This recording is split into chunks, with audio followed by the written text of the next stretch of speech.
1 2 3 start. Lockdown में ऐसा लग रहा है जैसे मिल रही हो मुझे सजा। सब्सक्राइब कर लो अगर चाहिए और वीडियोस का मजा। Oh my God! शायरी तो अच्छी थी लेकिन तू मेरे चैनल पे क्या कर रहा है? तू पूरी जिंदगी कूलर में पानी ही भरेगा। ये चैनल मेरा था, मेरा है, मेरा ही रहेगा। चल तेरी बकवास तो होती रहेगी, आप लोग इसको इग्नोर कर देना और हम वीडियो शुरू करते हैं। तो हेलो एंड वेलकम गाइस, मेरा नाम है विनय।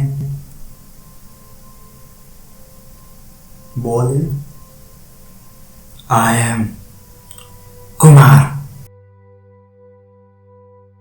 3 इसको इग्नोर करना। हेलो एंड वेलकम गाइस, मेरा नाम है विनय और ये है कुमार। और आज आप सबका स्वागत है एक्स्ट्रा फैक्चुअल की एक नई वीडियो में, जो कि एक सीरीज का पार्ट है जिसका नाम है ए पर्टिकुलर फैक्ट। तो इस वीडियो के लास्ट तक बने रहिए, इसमें हम एक इंटरेस्टिंग फैक्ट की बात करेंगे।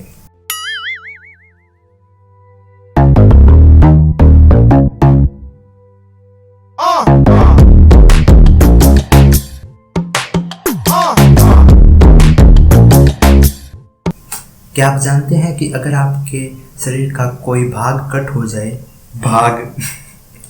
आपके शरीर का कोई पार्ट कट हो जाए तो फिर क्या होगा?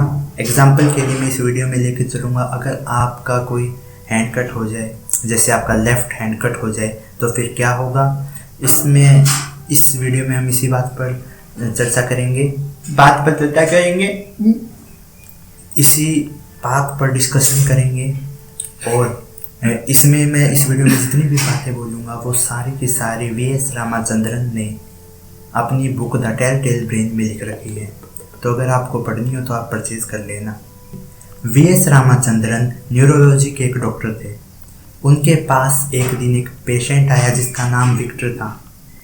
उस पेशेंट का लेफ्ट हैंड कट हो गया था लगभग 3 वीक्स पहले। अब वो अपने हैंड की जांच करवाने डॉक्टर के पास आया था।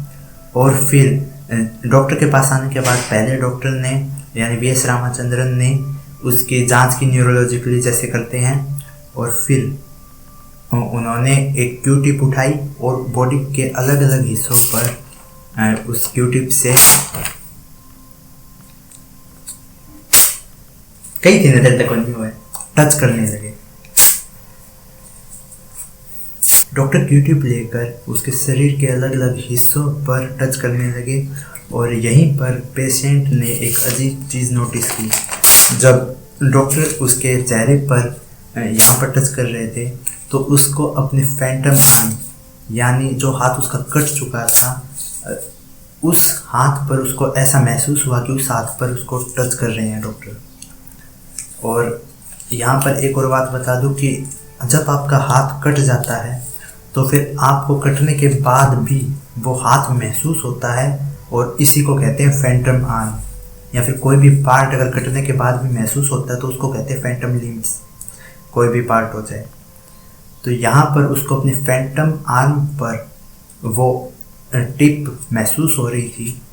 और इस पे डॉक्टर ने कुछ और एक्सपेरिमेंट किए। जैसे उसने यहाँ पर माउथ पर वाटर का वो किया, यहाँ पर वाटर की ड्रॉप छोड़ी और वो नीचे की तरफ जा रही थी। तो उसने महसूस किया पेशेंट ने कि वाटर की वो ड्रॉप अब उसके हाथ पर ग्रेविटी को फेल करते हुए ऊपर की तरफ आ रही है। तो यहीं पर उसने फिर अलग अलग मैप बनवाए, नोटिस करते हुए कि कहाँ पर कौन से हिस्से पर अगर यहाँ पर टच करते हैं तो कहाँ पर टच होगा। ये करते हुए उसने पूरा मैप बनाया जो कि आपकी स्क्रीन पर दिख रहा है।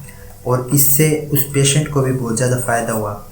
जैसे अगर बात करें तो फिर जब हाथ कट जाता है तो फिर भी जो फैंटम आर्म होता है उससे दर्द होता है और उसमें इचिंग भी होती है।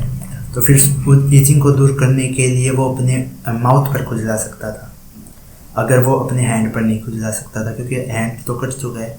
वो तो सिर्फ दिमाग में एक मैप रह गया है, इसके कारण वो हमें महसूस हो रहा है। लेकिन ये जो तरीका है ये इचिंग में तो कामयाब है, लेकिन जब जो फैंटम आर्म होते हैं उसमें दर्द भी होता है, जिसको फैंटम पेन भी कहा जाता है, उसमें ये कारीगर नहीं है। क्योंकि पेन को हम टच करके दूर नहीं कर सकते। तो वो पेन होता है, इसलिए उससे पहले मुझे ये समझाना पड़ेगा कि ये होता क्यों है, फैंटम आर्म आखिर ये हाथ महसूस क्यों होता है। तो उसके लिए हमें समझना होगा कि हमारे पूरे शरीर का हमारे दिमाग में एक मैप होता है। उस मैप, चाहे हमारा मान लो हाथ कट गया, वो हाथ तो कट गया लेकिन हमारे दिमाग में वो मैप अभी भी है। तो फिर हमारे दिमाग के अनुसार तो वो हाथ अभी भी वहीं पर है, लेकिन वो असलियत में है नहीं। दिमाग उसको कंट्रोल करने की कोशिश करता है लेकिन वो है ही नहीं, तो कंट्रोल कहाँ से होगा। इसलिए बीच में वो दर्द होना शुरू हो जाता है। तो उसको दूर करने के लिए डॉक्टर ने एक और एक्सपेरिमेंट किया। और जैसा कि मैं अब तक वीडियो में अज्यूम करता आया हूँ, मैं अब अज्यूम करके चलता हूँ कि मेरा लेफ्ट हैंड कट चुका है। तो फिर अब मैं मिरर को यहाँ पर बीच में प्लेस करूँगा और हैंड को यहाँ पर आगे लेकर आऊँगा। मिरर में हैंड की इमेज देखूँगा और दूसरे हैंड को, हाँ बीच में एक बात बता देता हूँ कि हमारा जो ये फैंटम आर्म है, इसको हम हिला भी सकते हैं। असलियत में तो हिलता नहीं है, मतलब मन में हिला सकते हैं हम उसको। तो हम क्या करेंगे, हमारा ये हैंड लेके आए, उसकी मिरर में इमेज देखी और जहाँ पर वो इमेज है वहीं पर हमारा आर्म, दूसरा फैंटम आर्म हमसे लेकर आए। तो फिर उससे ये एक बात होगी दिमाग को बेवकूफ़ बनाने वाली। तो इससे हमारा दिमाग बेवकूफ़ बनेगा और उस दर्द को कम कर देगा जो फैंटम पेन है। और अगर आपको इस वीडियो के बारे में, इस टॉपिक के बारे में और भी ज़्यादा जानना है तो आप द टेल ब्रेन बुक खरीद सकते हैं। और लास्ट में इस बेवकूफ़ की एक शायरी सुनते हुए वीडियो को एंड करते हैं। Thank you. नरेंद्र मोदी पता नहीं वादा निभाएगा या नहीं निभाएगा, तूने सब्सक्राइब नहीं किया तो तू नर्क में जाएगा। को भी दबा